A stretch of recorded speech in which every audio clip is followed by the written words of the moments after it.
नमस्कार दोस्तों, जय हिंद, जय भारत। दोस्तों, आज हम इस वीडियो में जानेंगे सिक्का बदल गया, कहानी का सरल शब्दों में सारांश। इससे संबंधित प्रश्न बीए तथा एमए की परीक्षाओं में पूछे जाते हैं हिंदी लिटरेचर में। सिक्का बदल गया कहानी की रचयिता हैं कृष्णा सोपती। ठीक है ना।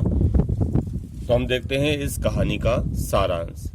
सिक्का बदल गया कहानी भारत पाकिस्तान विभाजन की त्रासदी पर आधारित है। दोस्तों, जो सिक्का बदल गया कहानी है, इसकी कहानी मूल रूप से भारत पाकिस्तान के विभाजन की त्रासदी पर आधारित है।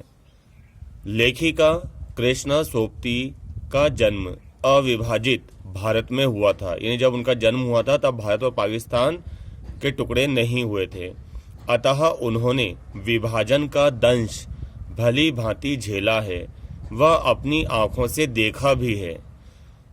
कहानी की प्रमुख पात्र साहनी, यानी कि सिक्का बदल गया कहानी की प्रमुख पात्र कौन है? साहनी कृष्णा सोपती को ही परिचित करवाती है। ये मेरे अनुसार है दोस्तों, यानी कि कहानी की प्रमुख पात्र साहनी कृष्णा सोपती को ही परिचित करवाती है, क्योंकि जो उन्होंने देखा भाला वो साहनी के रूप में प्रस्तुत कर दिया, अपने नाम को छुपा लिया। साहनी का पाकिस्तान में सब कुछ है, हवेली है, मान सम्मान है, दौलत शोहरत है, यहाँ के लोग अपने हैं, ऐसा लगता है कि जैसे वह यहाँ की रानी है। चनाब नदी का पानी उसके तन को स्पर्श करके नाच उठता था। ठीक है ना। शाहानी के पति शाहजी सूद लेन देन का काम करते थे। कई लोगों को शाहजी ने अपनी हवेली में रोजगार दे रखा था। उनमें एक था शेरा, जिसकी मां मर चुकी थी। शाहानी ने उसे अपने वात्सल्य से सींचा था, यानी शाहानी ने ही उसका पालन पोषण किया था, अपने वात्सल्य से सींचा था शेरा को। परंतु एक दिन अचानक रेडियो की एक आवाज ने शाहानी की पूरी जिंदगी बदल दी। आवाज आई कि भारत 2 मुल्कों में बंट गया है। शाहानी पहले ही विधवा हो चुकी थी, अब उसके पास बचा ही क्या था। लोग उसकी हवेली को एक एक करके लूट रहे थे। चनाब नदी का पानी भी आज उसे कांटे की तरह चुभ रहा था, यानी कि कभी चनाब नदी का पानी उसे टकराकर नाच उठता था, परंतु आज वो नदी भी अपनी मालूम नहीं हो रही थी उसे। जैसे वह एक पल में पराई हो गई है। उसकी अपनी भूमि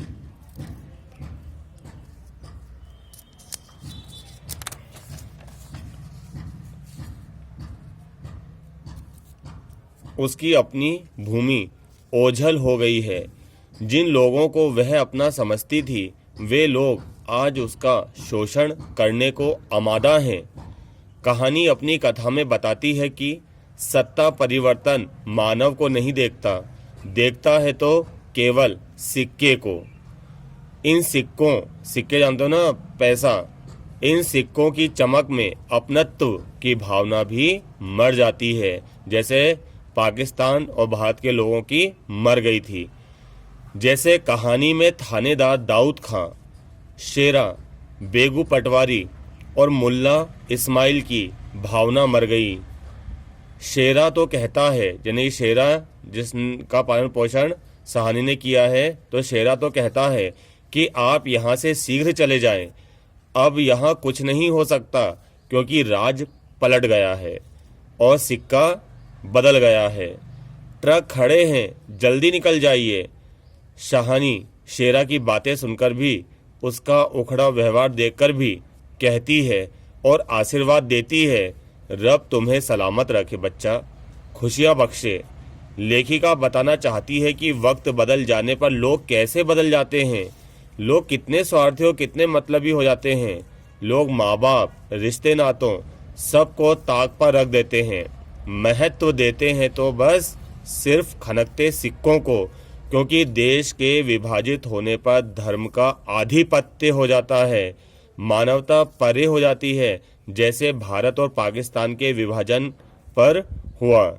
दोस्तों, ये तो सिर्फ एक सहानी को माध्यम बनाकर कहानी लिखी गई है, पता नहीं कितनी सहानी वहां पर लूटी गई होंगी, मरी होंगी, उनकी हवेलियों को लूट लिया गया होगा। दोस्तों उम्मीद है आज का वीडियो को पसंद आया होगा, समझ आया होगा। मेरे चैनल को लाइक करें, शेयर करें व सब्सक्राइब करें। धन्यवाद।